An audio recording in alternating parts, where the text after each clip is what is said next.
Magsitayo ang lahat para sa isang panalangin. Ipikit ninyo ang inyong mga mata at iyuko ang inyong mga ulo. Ama naming nasa langit, gabayan niyo po kami sa aming pag-aaral sa araw na ito. Ipagkaloob niyo po sa mga batang ito ang talino at karunungan na kanilang kinakailangan upang sa ganon ay madali nilang maunawaan ang mga aralin. Amen. Magandang umaga mga bata! Aawitin natin ang Kay Gandang Umaga na awitin. Sabayan niyo ako.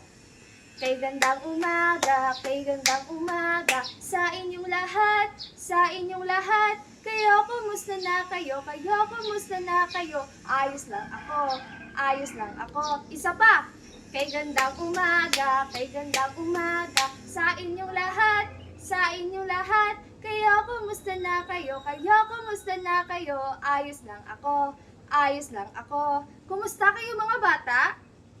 Magaling at okay lang kayo. So, bago kayo magsiupo, sasayawin natin ang chicken dance. Sabayan ninyo ako.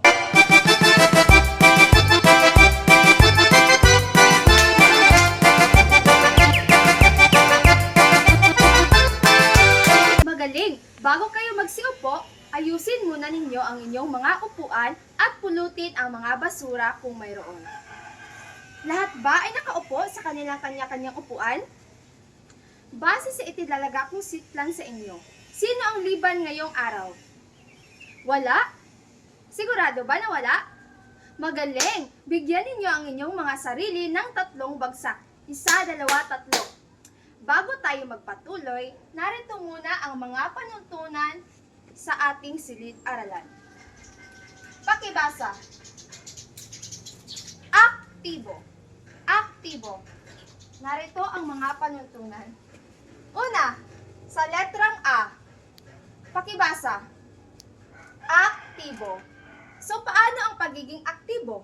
Aktibo ay pagpapakita ng interes sa klase at ang pakikilahok sa mga gawain. Ang ibig sabihin ay nakikinig, nakikilahok at nagtatanong. Kasunod naman, letrang K. Tama. Ano ang letrang K? Kamay itaas. So, ito ang tamang paraan ng pagpapakita ng paggalang kung saan ang pagtataas na kamay. Hindi dapat sumisigaw o nagdadabog. So, ibig sabihin, kapag mayroong katanungan o kung nais sumagot, itaas ang tama kamay. Kasunod naman ay letrang T. Ano naman ang letrang T? Tumahimik. Ito ang pagpapakita ng respeto sa iyong guro at sa iyong kamag-aral ay ang pagiging tahimik. Hindi dapat nakikipag-usap sa katabi o nakikipagkwentuhan at hindi nakikinig sa talakayan. Kasunod naman ay ang letrang I. Ano naman ang letrang I? Igalang. So, igalang ang iyong guro at maging ang iyong kaklase. Hindi dapat nakikipag-away o nagmumura. Kailangan magpakita ng respeto at paggalang sa bawat isa na nasa silid-aralan. Tama. Kasunod naman, letrang B. Ano naman ang letrang B? Basahin. Ano ang dapat basahin? Basahin ang mga panuto o mga direksyon na isinasaad ng guro. At ang panghuli ay ang letrang O. Ano naman ang letrang O? O para sa organisahin. Organisahin ang mga bagay sa loob ng silid-aralan. Huwag maging makalat. Kailangan ilagay ang iyong mga gamit sa tamang lugar. Maging ang mga basura ay itapon sa tamang lalagyan. Itong lahat ang mga panatuntunan sa loob ng silid-aralan. Ngayon, dumako naman tayo sa pagbabalik-aral. Sa nakaraang talakayan ay pinag-aralan natin ang tungkol sa pangangalaga at pangangasiwa ng poultry animals sa natural na pamamaraan. Tama.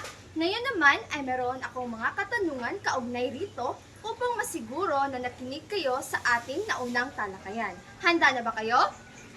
Magaling! Bubunot ako ng mga mag-aaral na sasagot sa aking bawat katanungan. Unang katanungan. Ito ay isa sa pamamaraan ng pagpapakain ng poultry animals kung saan may regular na oras na pagpapakain upang masigurong lahat ay nakakain at maiwasan ang pagkakalat. Letrang A, supplemental feeding sa loob ng kulungan. Letrang B, controlled feeding. Letrang C, free-range foraging. Ang sasagot ay si... Ang maswerteng nabunot upang sumagot ay si Gumera. Tayo, Gumera. Ano ang sagot? Okay, tama. Tama ang sagot ni Gumera. Ito ay controlled feeding. Magaling. Susunod na katanungan. Number 2. Ito ay uri ng pabahay o espesyal na kulungan para sa isang sisiw na may heater o ilaw para panatilihing mainit ang lugar. Ano ang sagot? Letrang A, portable coop. Letrang B, open-sided shed. Letrang C, brooder house para sa sisiw. At letrang D, a frame shelter. Ano sa tingin mo ang sagot? Bantiles! Asan si Bantiles? Ano ang sagot, Bantiles? Okay, tignan natin kung tama ang kanyang sagot. Tama! Ang kanyang sagot ay brooder house para sa sisiw. Magaling! Susunod na katanungan. Anong bitamina ang makukuha sa malunggay at carrots na nakatutulong sa pagpapanatili ng malusog na mata at balat ng mga poultry animals? Letrang A, vitamin A. Letrang B, vitamin D. O letrang C, vitamin E. Ano sa tingin mo ang kasagutan? Cartoneros. Ano ang iyong sagot, Cartoneros? Okay, tingnan natin. Tama! Letrang A, vitamin A. Magaling! Susunod na katanungan ay pagpapaliwanag. Bakit mahalagang magkaroon ng pabahay at pasilidad ang mga alagang poultry animals? Ano ang iyong sagot? Espada. Nasaan si Espada? Okay, no? Mahalagang magkaroon ng ano raw? Ng pabahay at ng pasilidad ang mga alagang poultry animals dahil ito ang nagsisilbi nilang tirahan habang sila ay pinapalaki upang mapanatili ang kanilang magandang kalusugan. Magaling! Ang panghuling tanong, bakit mahalaga ang regular na paglilinis ng kulungan at pastulan ng mga alagang poultry animals? Ano ang iyong masasabi? Bahenting!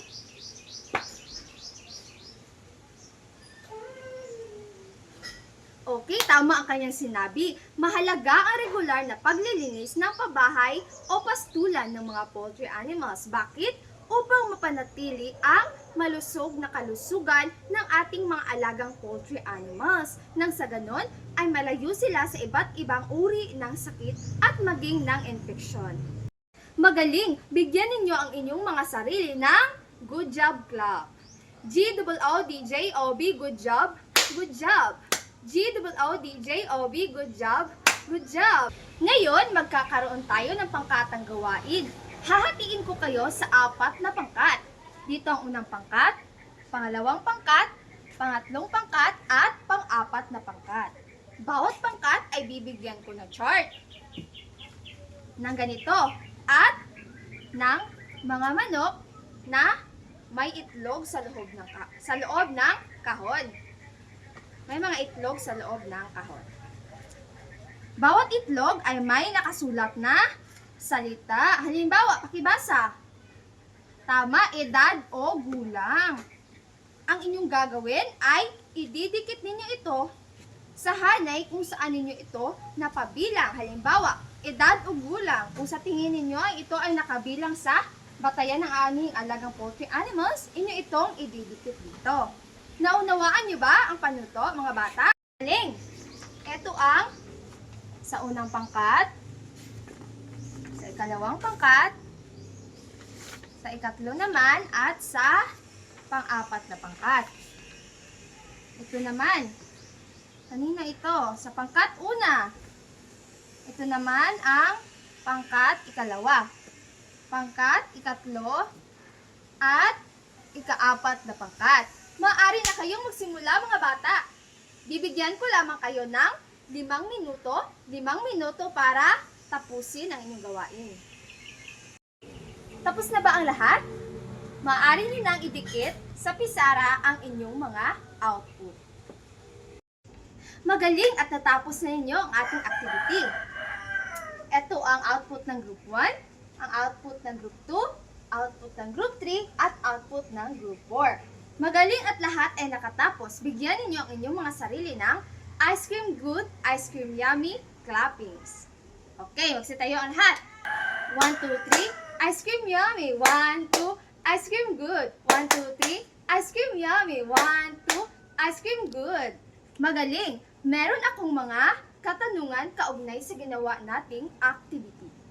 Unang katanungan. Mula sa pangkat una, ano-ano ang mga batayan ng aanihing alagang broilers? Okay? Ang sagot ng unang pangkat, timbang, edad, ugulang, at sukat. Okay. Susunod na katanungan. Papaano ang pag-grade o sort ng mga itlog mula sa pangkat ikalawa? Okay, ang sagot nila ay grading o sorting ng mga itlog, pagsusuri ng kalidad, pag-grading at pag-label. Good! Susunod na katanungan.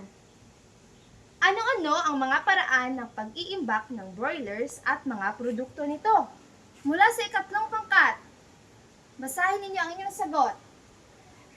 Okay, pag-iimbak ng karne, packaging ng mga produkto, refrigeration, freezing, pag-iimbak ng itlog, at cool, dry, at clean, and long-term storage. Magaling.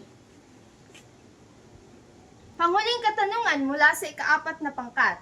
Anong poultry animals ang tampok sa ginawa nating activity? Okay, manok. Yes, tama, broiler. Ang tampok sa ginawa nating activity poultry animals ay broiler. O ano sa tingin ninyo ang paksa ng bago nating tatalakayin? Okay, ang paksa ng bago nating aralin ay pinamagatang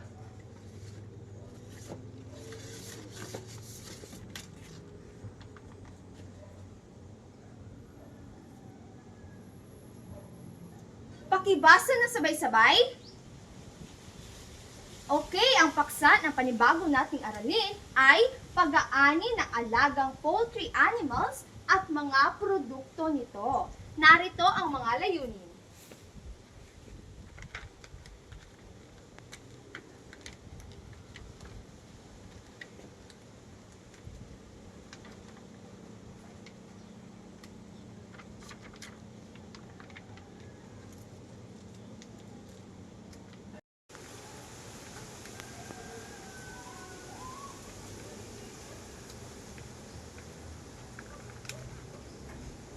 Unang layunin, pakibasa.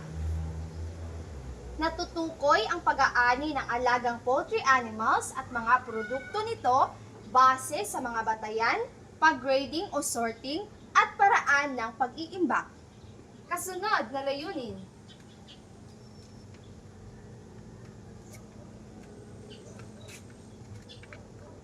Pakibasa.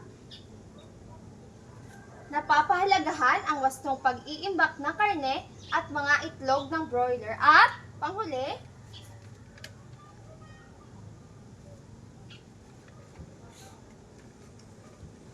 pakibasa ng sabay-sabay.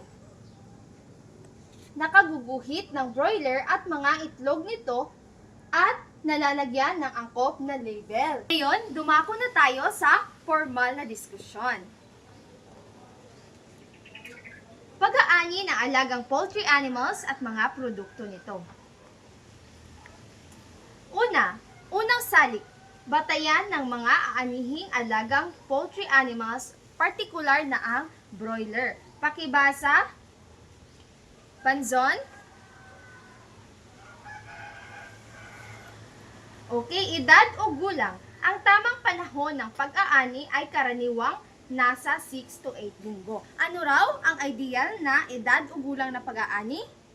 Tama, nasa 6 to 8 linggo. Kung ikakalkula natin, i-convert natin sa araw, ilang araw ito? Ito ay nasa 42 o 56 na araw. Tingnan nga natin kung tama ang bawat grupo. Okay, edad o gulang, tama. Sa group 2, edad o gulang, tama. Group 3, tama. At sa group 4, magaling. Susunod ay sukat. Pakibasa nga. Absede. Okay, salamat. Sukat. Ang mga broilers na inaalagaan hanggang sa tamang edad ay umaabot sa laki ng 1.8 hanggang sa 2.5 na kilo o mas mataas pa kapag sila ay handa ng katayin. So, ano raw ang sukat? Nasa tama 1.8 to 2.5 kg. Ito ay upang maging sulit ang pag-aalaga natin. Sapagkat kung huhulihin natin sila na wala pa sa ganitong laki o sukat ay hindi magiging sulit ang ating pag-aalaga sapagkat maaring sila ay maliit pa o kulang pa sa sukat. Okay, next. Timbang, pakibasa nga. Reston. Okay, salamat. Timbang, isa sa mga pangunahing batayan sa pag-aani, karaniwan ang ideal na timbang para sa mga broilers na inaalagaan para sa karne ay nasa 1.8 to 2.5 kg pa rin. So, kagaya ng sa sukat, sapagkat ang particular na paraan upang malaman natin ang sukat o timbang ay sa pamamagitan ng pagkikilo ng mga broiler. So, sinasabi, base sa pag-aaral, ang tamang paraan ng timbang ay nasa 1.8 hanggang sa 2.5 kg na timbang ng mga broiler at handa na silang anihin at ibenta. Tingnan nga natin kung nakakuha ng tamang sagot ang bawat grupo. Sukat, timbang, tama. Tama. Okay, sukat, timbang, tama. Okay, tama, magaling. Okay, ang pangalawang salik naman ng pag-aani ng alagang poultry animals at mga produkto nito ay ang grading o sorting ng mga itlog. May tatlong kategorya ang grading o ang sorting. Ang una ay ang large. Ito ay may timbang na 60 grams o higit pa. Pangalawa naman ay ang medium. Ito ay may timbang na 50 grams to 60 grams. At ang panghuli naman ay ang small. Ito ay may timbang na 50 grams pababa. Maaari mo bang basahin Balboa? Tama, ang pagsusuri ng kalidad ng mga itlog ay dapat nating tiyakin na ang mga itlog ay malinis at walang bitak-bitak ang mga shell. Dapat din nating tiyakin na walang abnormalidad o dumi ang mga itlog bago natin ipasok ito sa merkado. Okay, pakibasa turbulento. Tama, pagkatapos dapat natin itong i-grading, dapat atin itong balutin ng maayos at dapat meron itong labeling ayon sa kanyang laki, kondisyon at petsa ng pag-aani. Ngayon, ating titingnan kung tama nga ba ang inyong mga sagot. Sa pangkat una, pag-label large, medium, small, pagsusuri ng kalidad, pag-grading, okay, very good, tama. Sa pangkat dalawa, tama. Sa pangkat pangatlo, tama. At sa pangkat apat naman, tama. Okay, J-Lad, pakibasa. Okay, magaling. Ito ay kapag ang karne ay hindi agad magagamit, itago ito sa refrigerator ng 5 degrees Celsius o mas mababa para mapanatili ang kalidad ng karne hanggang sa 3 araw. Kapag bumili tayo ng karne at hindi agad natin ito gagamitin, maaari natin ito ilagay sa refrigerator hanggang 3 araw upang mapanatili ang kalidad ng karne. Okay, pakibasa. Abigail. Okay, kung nais mag-imbak ng matagal, ipack ang karne sa mga airtight na lalagyan o plastic wrap at ilagay sa freezer sa 18 degrees Celsius o mas mababa. Kung nais ninyong mag-imbak ng maraming karne, maaari ninyong itong ilagay sa freezer upang mapanatili ang kalidad ng karne at mapreserba ito at hindi agad masira.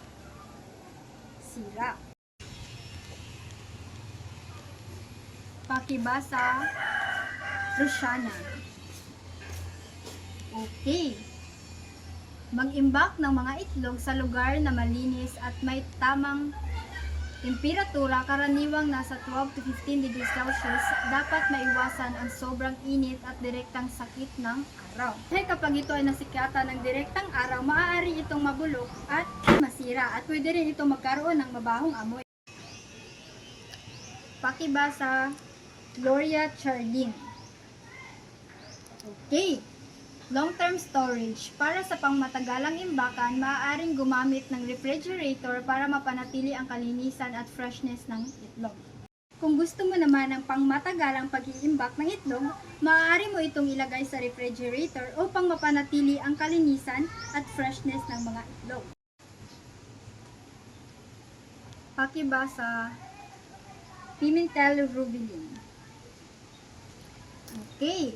Packaging ng mga produkto. Maaaring gumamit ng mga egg cartons na sumusuporta sa bawat itlog para maiwasan ang pagkakabasa. Para naman sa packaging ng ating mga produktong itlog, maaari tayong gumamit ng karton para maiwasang mabasag ang itlog at maiwasan na mahulog ito.